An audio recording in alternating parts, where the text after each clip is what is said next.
Good morning, everyone. Without much further ado, let us welcome the very first speaker of this morning, Dr. Noor Hidayu Saliman, clinical oncologist from the National Cancer Institute, Putrajaya. Her topic today will be on surviving the storm, management of side effects during cancer treatment. Let's give her a round of applause.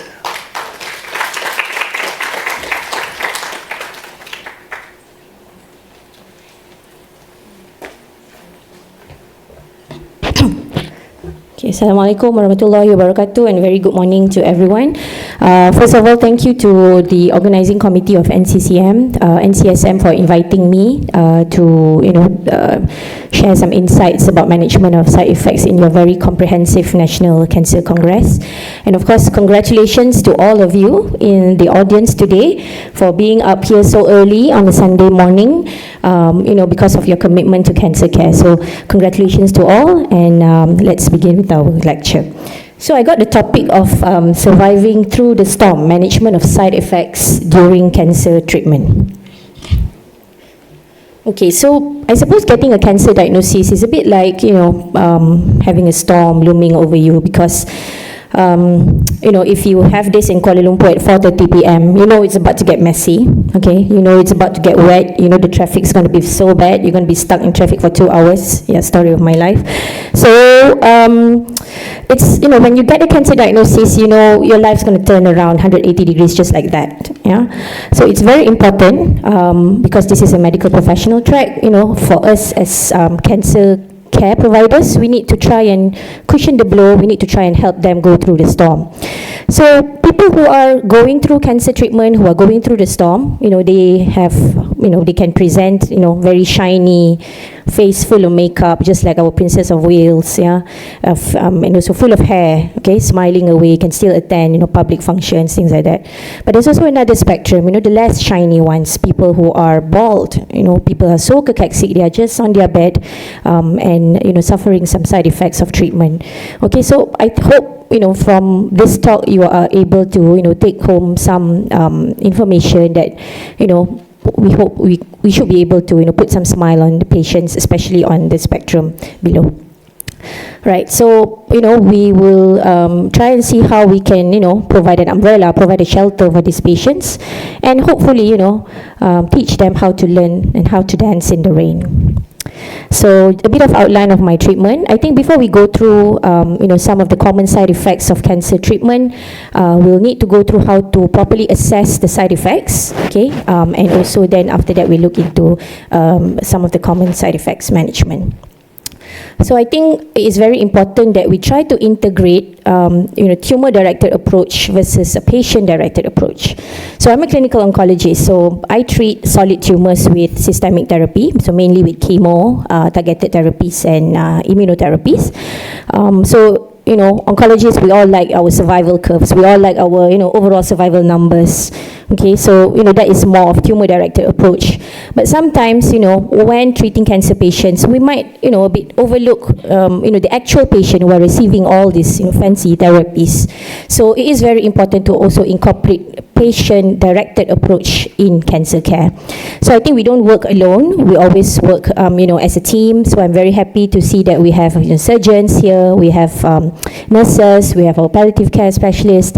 We are all working together with one goal to ensure that the patients receive treatments that can improve symptoms, that can improve their quality of life, and of course eventually improve their survival. So I think the main theme of this topic will be to see what we can do to prevent side effects that happens during cancer treatment, and also how we can give some symptomatic relief when the side effects has already happened.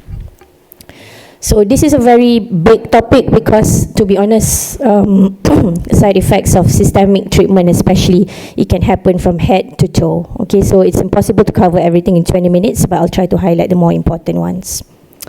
Okay, so in order to assess side effects optimally, first of all, we need to grade them properly. Okay, so in grading systemic treatment, I think it's important that we all speak the same language. okay, we need to use a universal criteria of grading these toxicities. So for systemic therapy, usually we use the CTCAE common terminology criteria for adverse events. The latest one will be version 5. There'll be a new one, version 6, coming up in fall of 2024. So, how I remember this grading. So grade 1 is basically, you have some symptoms. Grade 2, you require, some oral medications. Grade 3 means, you are admitted to the hospital. Grade 4 is more severe side effects, and grade 5 is, unfortunately death. Okay.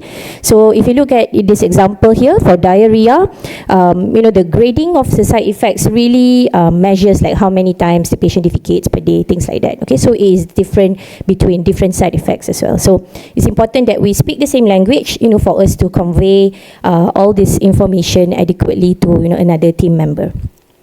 For radiation therapy, we need to distinguish the whether or not they are acute or late toxicity, depending on when the onset of side effect happens, and whether it's happening during radiotherapy or after radiotherapy. So late effects is usually, we say, more than 90 days after onset of radiation. So for toxicity criteria for radiation therapy, usually we use the RTOG and EORTC criteria. Also similar, grade 1 to 5, 5 is death. So, okay, there's another criteria, which is the Lenz-Homa criteria. So this is for late effects. Okay, so another important aspect of assessment of side effects will be patient-reported outcomes, because symptoms are actually best reported by patients themselves and not, coming from the doctors. So there was a study in the Journal of Clinical Oncology where they looked into 1,000 patients who were from 3 trials receiving chemotherapy for breast and lung cancer. So when they found that, the agreement between the reporting of toxicities was different, for all toxicities between patients and the physicians treating them. So they found that physicians actually underreport patient symptoms, up to 40 to 70%. I feel this is very alarming because, if you miss 70% of the time, it will lead to suboptimal treatment, it will delay the patient's treatment, and definitely affect adherence to therapies. And of course, you won't reach, your fancy survival curves. Right. So reasons for discrepancies actually between the reports of clinicians and patients. So I think if you're a clinician, if you're a nurse, or if you're a doctor treating cancer patients in the clinic, sometimes because of the time constraints that we have in a very busy, high volume clinic, we fail to ask questions systematically, or sometimes we just concentrate on, the more serious side effects rather than all the smaller side effects that we may perceive as, less severe or less debilitating. But in fact, for the patients, it might be very, very problematic. Okay, on the patient's, point of view, sometimes they are a bit hesitant to mention certain symptoms because they worry that the treatment might be stopped or delayed. It causes inconvenience. It causes their cancer to, the treatment to not work, right? So these are, among the reasons that they found in the previous study that I quoted. So it is important to, try and adopt this in clinical practice. I know we haven't been doing much of this, but at least in a clinical trial setting where things are more controlled, patient-reported outcome measures, basically patients using tools and mostly electronic tools such as questionnaires. Yeah. So these are among the first things that they do when they come to the hospital before they receive their, drug for the day, is that they answer all these side effect toxicities on the tablet, so that we know what is actually happening to them from their own words. Yeah. All right. So benefits of patient-reported outcomes, of course, have also been shown in multiple studies. So it does improve symptom control and also patients' quality of life. All right, so we got on to our main bulk of the talk, which is the management of side effects. I will start with oral mucositis because I think, as a doctor who's been treating cancer patients for the last 10, 11 years or so, most of the time, 50% of the time, the consultation in the clinic will revolve around what they can eat or what they cannot eat. What should I, pantang, yeah? So I think eating is a very, very, very important component of our daily living, of course. And we know how our Malaysians, we all love our food. Okay, so I think if you have oral mucositis, it will be very debilitating. So this is something that is very important that needs to be tackled by us cancer care providers. So incidence of oral mucositis is of course a lot in patients receiving conventional chemotherapy. For patients who are receiving radiotherapy, particularly to the head and neck region, so most of them will also get oral mucositis, and this is a big problem for patients receiving radiation therapy because it will lead to weight loss and it will lead to some discrepancy in the treatment field. So it's very important that we try and tackle oral mucositis so that the patients don't lose so much weight as it would cause problem to the adherence of treatment. And not just for chemotherapy and radiation, some targeted therapies also can cause quite bad stomatitis, such as mTOR inhibitors, and also immune checkpoint inhibitors also have some mucositis side effects as well. So again, back to prevention and treatment. Prevention, I suppose, we should advocate for patients to go and see dental professionals prior to cancer treatment. So just tackle, whatever pre-existing oral health issues that they have, okay, prior to cancer treatment. We can also prescribe oral cryotherapy. So this is as simple as munching some ice chips, during the chemotherapy infusion itself. Photobiomodulation therapy is a low laser therapy, low wavelength that is usually prescribed for wound management, but I think in the latest guidelines for the prevention of oral mucositis, there are some emerging evidence of use of photobiomodulation therapy. And of course, we should prescribe patients with benzidamine mouthwash, or basically any mouthwash that has anti-inflammatory effect, especially for cancer patients who are receiving head and neck radiotherapy. So, unfortunately, if they have developed the mucositis, then we can prescribe things like topical analgesias or even systemic analgesias as well. Okay, so the next one will be chemotherapy-induced nausea and vomiting. Okay, so I think, if you speak to a layman, when you hear chemo, then it means, they are bald and they will vomit. Yeah, so it's important for us to distinguish the kind or the type of CINV, chemo-induced nausea and vomiting, depending on the onset of vomiting or nausea. So if it happens during the first 24 hours of administration of treatment, so that is acute CINV, the treatment will be pharmacologic. Delayed will be somewhere after 24 hours, and we also have the anticipatory component, which happens prior to chemotherapy in patients who have received chemotherapy before. So it's important to distinguish, the type or the emetic risk of the drugs that we give. Okay, so some patients, they say they don't want oral treatment because, they don't want IV treatment, okay, because they say IV treatment can lead to a lot of vomiting. But if you see this table here, okay, so this is the table of emetic risk group for oral agents, okay, so in the high to moderate risk group, in which, there is a risk of getting vomiting up to 90%, so most drugs on the list are actually targeted therapies and not, chemotherapy. So this perception also might not be true. So this is something that we need to, tell the patients that even with oral therapy, targeted therapies, you can still get nausea and vomiting. So for IV agents, of course, when chemotherapy is given in combination or, as a standalone drug, they are very, very highly emetic. So they will fall in the high or moderate risk group. And also some of the newer therapies, such as antibody drug conjugate like sacituzumab govitecan or trastuzumab deruxtecan, surprisingly, they are also in the moderate emetic risk group. So it's not, all sunshines and butterflies for patients who are receiving oral therapies or, newer drugs such as antibody drug conjugates. So these are among the antiemetics that are frequently used for prophylaxis and also treatment of chemo-induced nausea vomiting. So we have our usual 5-HT3 receptor antagonists, we have our NK1 receptor antagonists, steroids, and we also incorporate use of neuroleptics and benzodiazepines in our regime for prophylaxis. And again, it goes back to the onset of vomiting. And also we re-stratify them according to their emetic risk group. So if you are receiving a highly emetic chemotherapy combination, then you will need, most of it. And what is, actually quite recently added in the guideline will be the addition of olanzapine in tackling acute nausea and vomiting.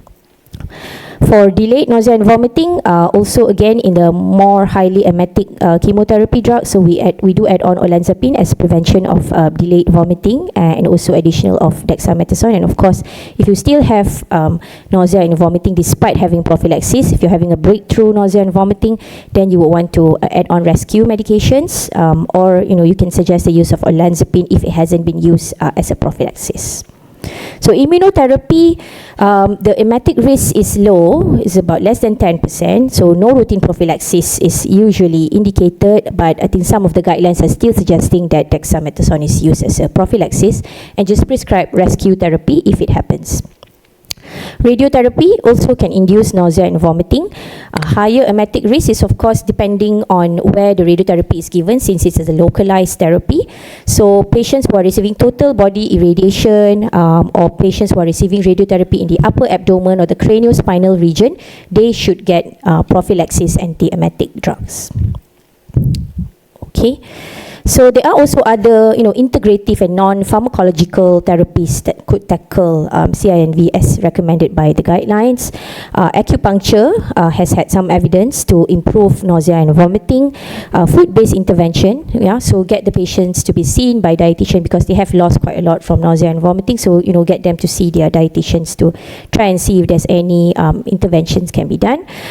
Ginger, due to conflicting evidence, no recommendation can be made for ginger as an adjuvant treatment to standard antiemetics. So just remember that all these integrative non-pharmacological therapies, they are just an adjunct, as an additive to whatever is mentioned in the guidelines. Okay, so from nausea and vomiting, we move on to another very important GI side effects, which is diarrhea. So commonly, this is induced by the use of medications such as irinotecan, capecitabine. These are known to cause a lot of diarrhea in patients, and especially when used in combination. But of course, again, our targeted therapies, oral EGFR TKIs for lung cancer, CDK4/6 inhibitor for breast cancer, they also cause diarrhea as well. So management of diarrhea, first of all, make sure we assess the patient's hydration status, and then provide them with antidiarrheal medications if it's an uncomplicated one. But for more complicated diarrhea where they have fever, they have, pre-existing vomiting as well, so probably addition of things like octreotide and also antibiotics will be helpful. So immunotherapy also induces diarrhea, but it is a relatively early event happening between the first 5 to 10 weeks of treatment, and usually is more pronounced when immunotherapy is given in combination. The treatment of immunotherapy-induced diarrhea is about the same, just like when it's induced by chemotherapy. It's just that we do add on some steroids, prednisolone, probably in those having grade 2, and grade 3 to 4 we require them to have IV methylprednisolone. Radiotherapy can also induce diarrhea, especially when patients receive radiotherapy to the abdominal or pelvic region.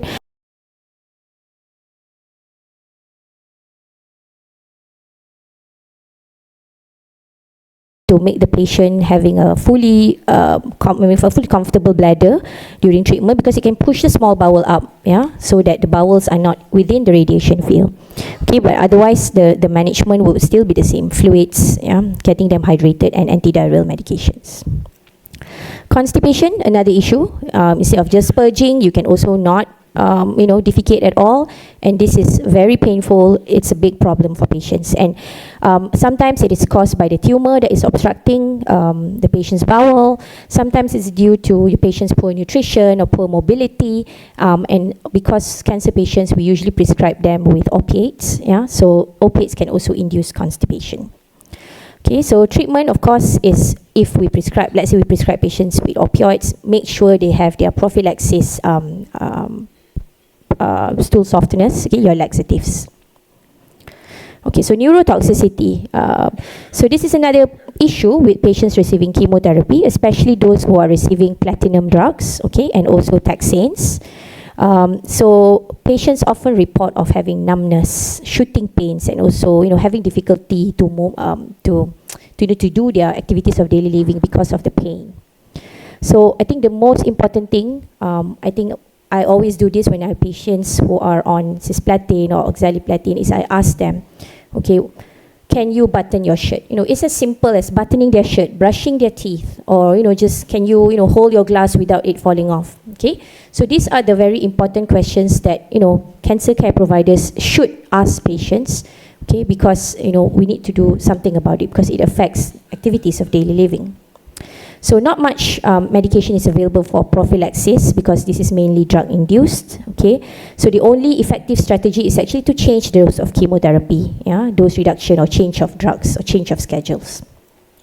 So if neuropathy has already happened, so there are some medical treatments that we can also offer. So duloxetine is an SNRI, so it has been shown to reduce pain up to 21% in patients who are already having neuropathy.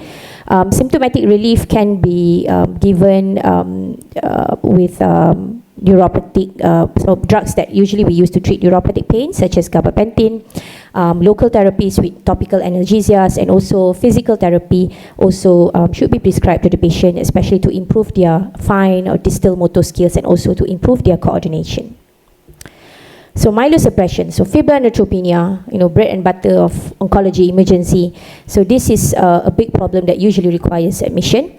I think for patients who are receiving chemotherapy regimens that has very high risk of developing febrile neutropenia, more than 20%, prophylaxis GCSF should be prescribed to them. Okay, and it's very, very important to actually advocate to the patients, tell the patients that if they develop a fever at home, they are not to stay at home, they are not to pop a Panadol at home. Okay, they're supposed to come to the hospital, get themselves assessed by a doctor, because most of the time, if we see patients with febrile neutropenia, they would require hospital admission for IV antibiotics and treatment of sepsis, especially if they are in the high risk group.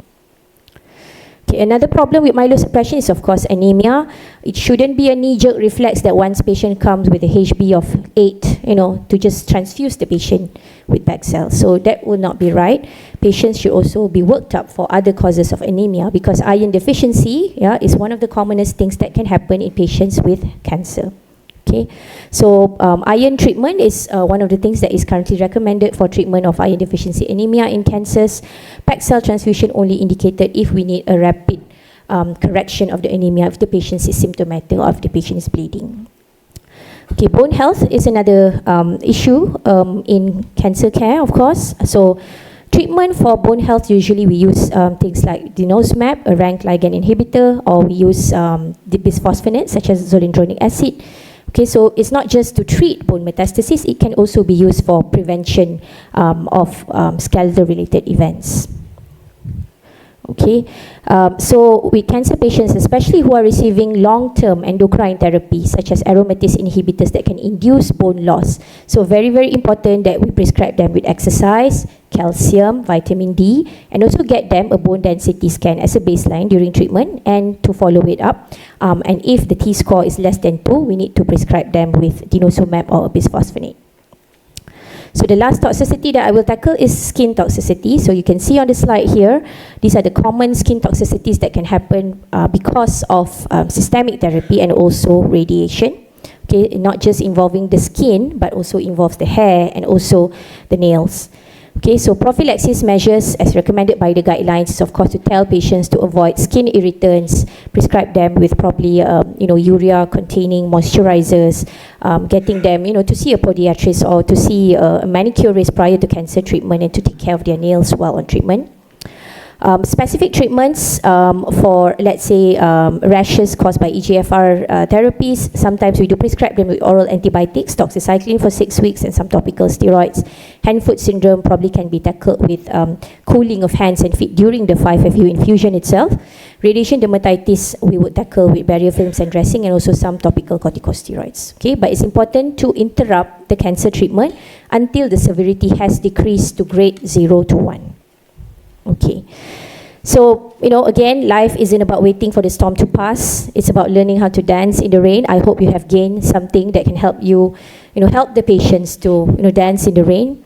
and eventually, let them, be the storm. Okay, that's all. Thank you.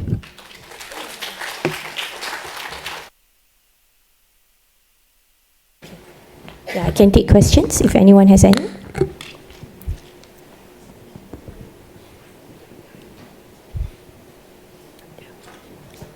Oh, yes. Hi, morning, Dr. Hidayu. Thanks for the talk. I think I also manage some of the patients with mucositis and sometimes enteritis as a surgeon. What is your take for glutamine use in such a patients, like, when they have severe mucositis or enteritis post-chemotherapy? Okay, so I think glutamine, if we look into the latest MASCC guidelines, I think the evidence it is still a bit conflicting. It's not recommended as a, as a treatment per se. But I think we definitely need to wait for more evidences before it can be recommended. More high-level evidence, I suppose. Yep. So I think for now we just stick to our usual prevention, also treatment if it happens.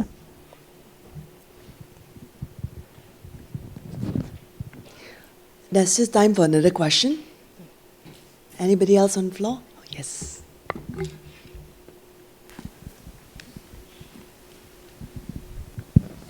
Morning. I'm a family medicine doctor. Can you share with us what are the long-term side effects that we need to be aware of when we are managing patients who have had cancer many years in the past post-treatment? I also have one patient actually who has got hemorrhagic cystitis 30 years post radiotherapy for cancer, cervical cancer. It's still causing her problem until now because she bleeds every time the bladder is full. Yeah. So if you could share with us some of the things we need to be aware of when we are managing patients in the primary care setting, that would be really great. Thanks. Okay, so in the primary care setting, of course, as our cancer treatment evolves, we have long-term survivors, and they go to primary healthcare to seek treatment for other medical illnesses, right?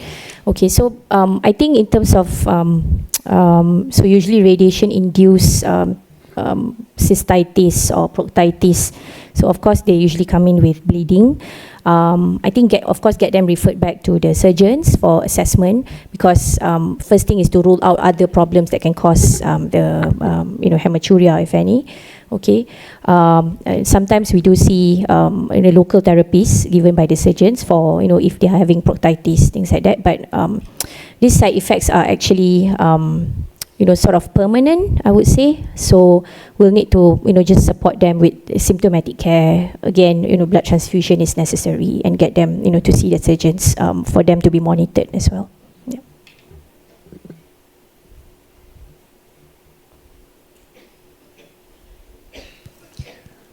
Any last comments, feedbacks? All right, if there are none, I'd like to Okay. Thank you.